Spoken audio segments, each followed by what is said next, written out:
Battlefield used to be my go-to FPS game back in the day.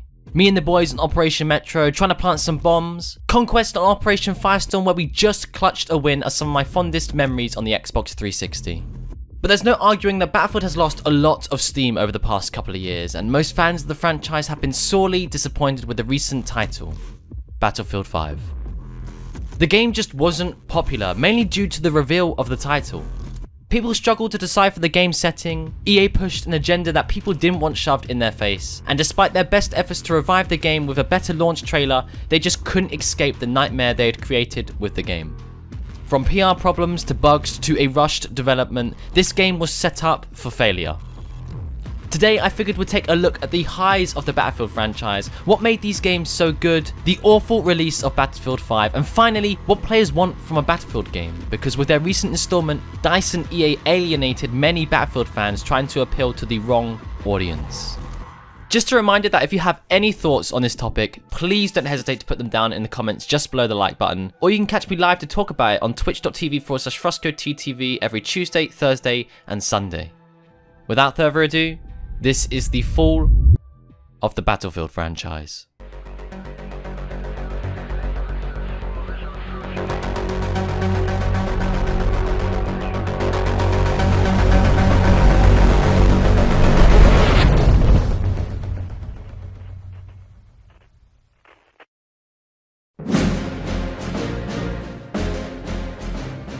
Let's take a look at the Battlefield that started it all. Battlefield 1942. There was a game before this called Codename Eagle, but it wasn't under the Battlefield name, so I won't be touching on that. All I will say is that Battlefield 1942 was built on the formula that Codename Eagle used. Unlike other FPS games at the time, Battlefield broke the norm by having more of a cooperative focus in gameplay. Players weren't only supposed to kill each other, they'd need to hold control points around the map. As an incentive to focus on these, you could spawn at these points, and specific control points housed vehicles for players to use, so if you captured them, your team would get those vehicles, a clear advantage against the enemy. Battlefield 1942 focused on combining as many different playstyles as possible. Most FPS games at the time were only infantry based. Day of Defeat lacked vehicles, Call of Duty lacked vehicles, but Battlefield 1942, a whole year before these two games released, launched with land, sea and air vehicles for players to use. These vehicles could be used to traverse the massive maps, to secure other control points, to assist your teammates by any one of the up to 64 players in each server.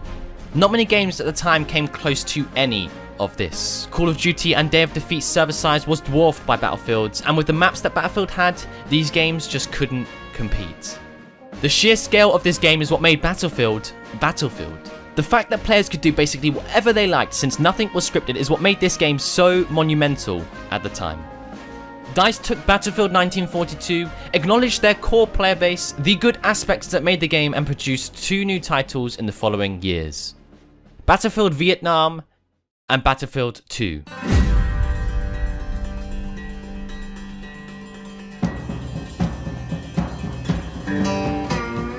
Battlefield 2 was the franchise's foray into the modern era.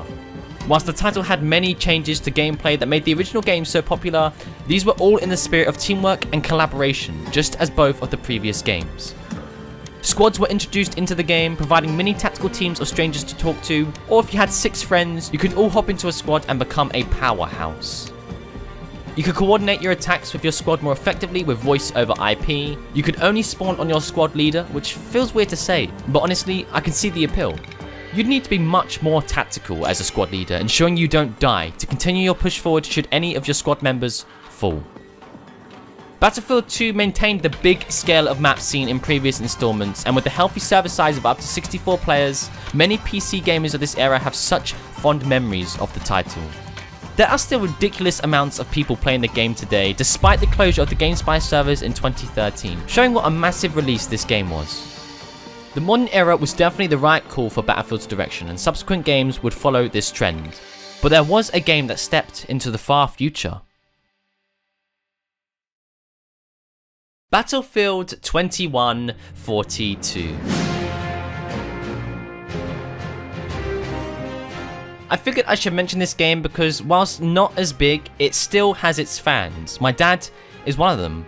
Though I'm almost certain we'll never see a game like this again in the Battlefield brand, since it would directly compete with another franchise EA owns, the Titanfall series. It makes sense for EA and DICE to stick with historical or modern settings for Battlefield games, since it's what the franchise has been built on, whereas Titanfall has only ever been futuristic.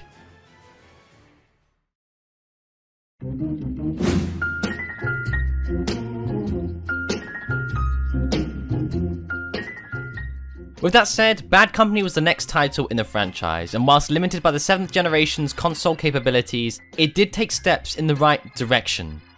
This was the first Battlefield to utilise a new engine, Frostbite. What did Frostbite bring to the table? As well as looking gorgeous at the time, Frostbite also introduced the concept of destructible environments to Battlefield. I remember being blown away by this back in the day, before I played Red Faction. It was just so cool. This was a feature DICE needed to implement into future Battlefield titles, but expanded upon, and we got that. By the looks of it, Bad Company outsold Battlefield 2 and 1942, but it didn't release on PC, which was very strange. This alienated the core player base, but it didn't harm sales. In fact, the bigger install base of consoles is the probable reason why this was an exclusive. As good as Bad Company was, not having a PC release harmed the title as a Battlefield game. There was more of an emphasis on single player elements of the game, probably to compete with Call of Duty 4, which people adored campaign wise. Going from 64 player servers in Battlefield 2 all the way down to a measly 24 players was a definite downgrade in the name of Battlefield. Multiplayer just didn't seem as groundbreaking in comparison to its predecessors. Completely lacking the original Conquest mode at launch and the smaller maps, it just didn't seem like Battlefield. But I guess that can be forgiven, as the game is more of a branch off rather than a Battlefield 3, which we would see later in the franchise. As I said, maps were designed very differently due to the new game mode Bad Company's multiplayer was based around, Gold Rush. The objective as an attacker was to blow up a stash of gold before your tickets depleted. All defenders needed to do was protect the gold until said tickets ran out. Maps were smaller but longer. Definitely a different direction from the usual Battlefield maps. Big maps designed with control points in mind, with much denser servers. But this wasn't a bad thing. In the next installment, Gold Rush, shortened to Rush, was seen as a genuine contender to Battlefield's flagship game mode, Conquest.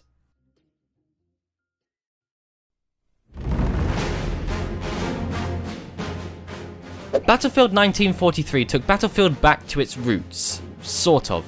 Released as a console exclusive again, it was an online-only title that you could only download.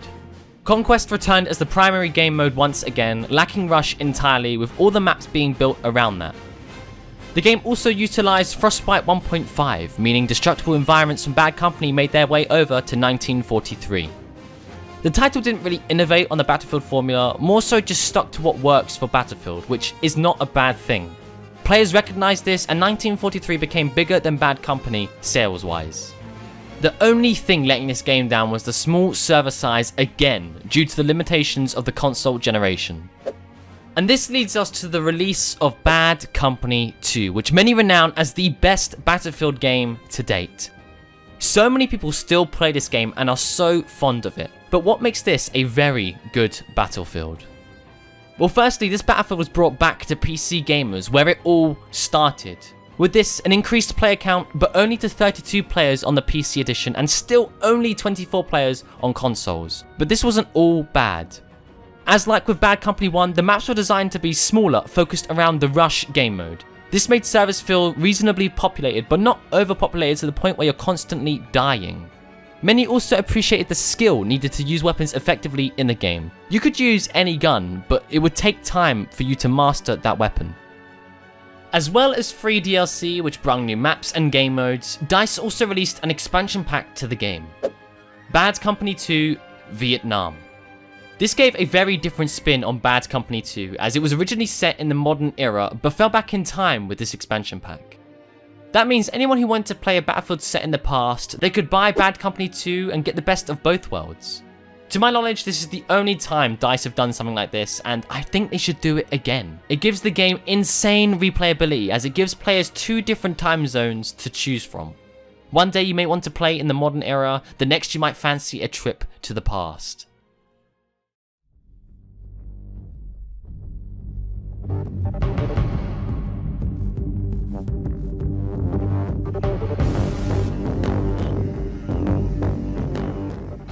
say the release of Battlefield 3 was big would be a gross understatement, because DICE went from a minor 6.5 million sales all the way up to 15 million. Battlefield 3 garnered 3 million pre-orders, making the title EA's biggest first-person shooter launch ever. But what made this game so great? Looking at the title, we can see a massive shift in what Battlefield fans wanted from a Battlefield game. Whilst the game did feature big maps and 64-player servers, Operation Metro, such a linear map in terms of Battlefield, only offering infantry combat, was by far the most popular map to hit Battlefield 3, and we got some great maps in 3. Operation Firestorm, Caspian Border, great DLC maps calling back to previous games with the likes of Wake Island, Strike at Karkand, and many more. The shift was faster gameplay. This meant that these smaller, linear maps would become a big part of Battlefield's legacy. Gone are the days of tactical decision making, anxiously waiting for the control point to tick over to your team. Now, as I said, there were big Battlefield-esque maps. Battlefield 3 featured the biggest Battlefield map ever, Bandar Desert. So Battlefield was still being Battlefield whilst transitioning to this new style, and Battlefield 4 shows this transition with the likes of Operation Locker, even going as far as to bring back Operation Metro from 3 into 4. But Battlefield 3 wasn't without its flaws. I feel like there's less emphasis on classes in this game, as everyone would just play Assault. The M416 and M16A3 tore through players, and since Assault classes can revive everyone, this made 64-player servers on smaller maps like Metro hell. This, along with the notorious suppression effect, blue color grading, and terrible PC UI, plagues the game today and really shows how far Battlefield has come in the recent years. So then, Battlefield 4. What was good about this game? Obviously the Levolution, enhanced destruction. Everyone knows the infamous Siege of Shanghai skyscraper. I was in awe when I first saw this. But this wasn't all Battlefield 4 brought to the table. The title expanded on the foundations of Battlefield 3, creating what many believe to be the best iteration of a modern Battlefield. 7 years later, and this game still has a healthy player base. However, the game had notorious netcode problems, one-hit kill bugs, and many other issues at launch. But it's the only modern Battlefield we have left to play that doesn't feel too old. In comparison, Battlefield 3 in areas feels dated and clunky. This is what I think players want from a Battlefield game, a modern setting.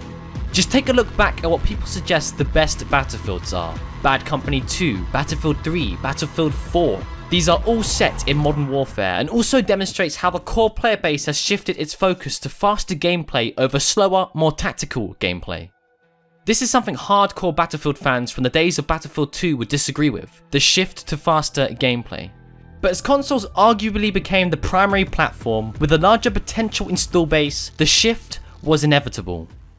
So if everyone enjoys modern Battlefields, why did Battlefield 1 do so incredibly well?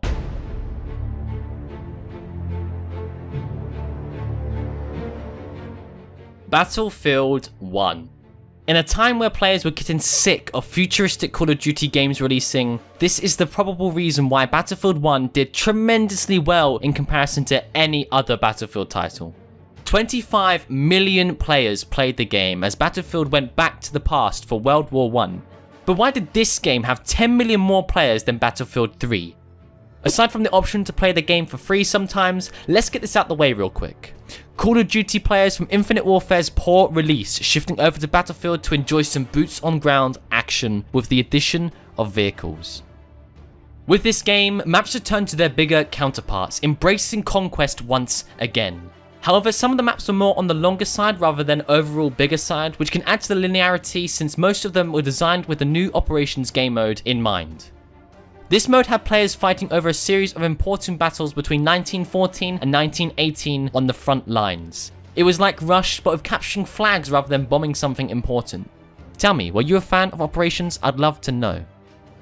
In my eyes, Battlefield 1 isn't like other Battlefields. It's much more atmospheric. The battle cries from soldiers as they rush the front lines, the music, the introduction of operations. The game respects the past. It's not necessarily historically accurate, but the game does give a sense to the scale of this war. It makes you understand the brutality of it right from when you first launched the title.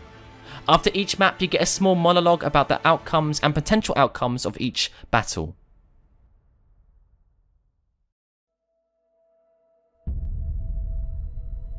I think this is one of the reasons Battlefield 5 didn't do particularly well. Coming from a game that isn't necessarily historically accurate but is respectful of the past, not trying to shove any agenda or political statement in gamers' face, to an odd reveal trailer that just didn't seem to have the same level of respect as the previous installment. It was such a weird shift. We also had that bizarre reveal event that was just so out of touch. Trevor Noah had no idea what he was talking about, the trailer didn't reflect what the developers were saying, and ultimately people were not impressed. The game launched with missing game modes, war stories, and gameplay features entirely. This all hurt the title. But there's more. With the reveal trailer, the game received massive amounts of backlash for feeling just out of touch. There's no delicate way to say this because no matter what I say, I may upset someone. Most people just want to play a game and enjoy it. Most people don't have a problem with women being in video games, and if you do, you need to recheck your priorities. What people do have a problem with is it being shoved in their face to win over, ultimately, members who aren't in your audience. Coming from a game like Battlefield 1, which respected the war and the context where different genders and races were used, to a game that throws that all out the window for the sake of being PC, frustrated many players. World wars are a touchy subject. You can't really change much without coming across as disrespectful, and many people believe DICE and EA were. Ultimately, this is where Battlefield 5 fell flat. The game wasn't trying to appeal to the actual Battlefield audience. EA straight up said if you don't like their take on a World War II shooter, don't buy it. And many people took this advice. DICE and EA turned their backs on the core player base with this game. When Battlefield 5 released, with a better launch trailer, there were a lot of game modes, features, and content missing because the game wasn't finished. Firestorm, when it eventually released, was overshadowed by Apex Legends and didn't really evolve the Battle Royale genre. More so felt prehistoric as Apex set a new standard for Battle Royale mechanics. The general consensus is that the launch trailer for Battlefield 5 was pretty good. It's what the reveal trailer should have been. But some of the quotes that appear in the trailer are just... really? IGN thinks this is the most revolutionary Battlefield game in the last decade. We got Battlefield 3, 4, and 1 in the last decade, and you're telling me that this is the most revolutionary one. I've seen people say online that Battlefield 5 isn't a bad game, and that's probably true. It's not a bad game. It's just a bad Battlefield. There's still time for DICE to correct their mistakes. Now they've ceased development on Battlefield 5, all resources are going to Battlefield 6, which should go back to a modern setting. This modern setting will be a breath of fresh air for Battlefield fans, as it's been 5 years, if you count Hardline, since we got a modern Battlefield title. What I'm about to say is all speculation, what I believe based on EA's history could happen. So take this next bit with a pinch of salt. DICE's next Battlefield game would need to play it very safe, something that's guaranteed to work, because if they keep underperforming, not just with Battlefield but with the likes of Battlefront 2 as well, DICE could be in some serious trouble. We all know what EA is like. They are notorious for studio closures, and when the publisher has Respawn Entertainment showing up DICE with Apex and Respawn's CEO overseeing DICE LA, I would not be surprised if EA considers closing DICE down, gives the Battlefield IP to another company under the publisher, and moves the excess developers into other EA companies like DICE LA, Respawn, and more. Most of Respawn's games have been really well received in the recent years, whereas DICE's games tend to be hit or miss in the same time frame. Battlefield is a massive IP, and EA probably won't close DICE. As I said, that was speculation. Tell me, did you agree with anything I said in this video? For you, what makes a Battlefield game a Battlefield? Did you enjoy Battlefield 5? Come talk to me about that over on twitch.tv/FrostCodeTTV. I stream every Tuesday, Thursday, and Sunday where we play games and discuss these videos, going deeper into the topics I cover, shedding light on your opinions, and it's a lot of fun. The link is in the description down below, but if you don't want to do this live and still have some things to say, you're more than welcome to put your thoughts into a comment just below the like button. I do read each and every one of them. Thanks for watching, and consider subscribing to support the channel and to have my videos about gaming successes and failures pop up in your subscriptions. You can check out my previous video about the story behind the failure of Telltale Games, or watch what I think is missing from the Nintendo Switch by clicking one of the end screen cards now.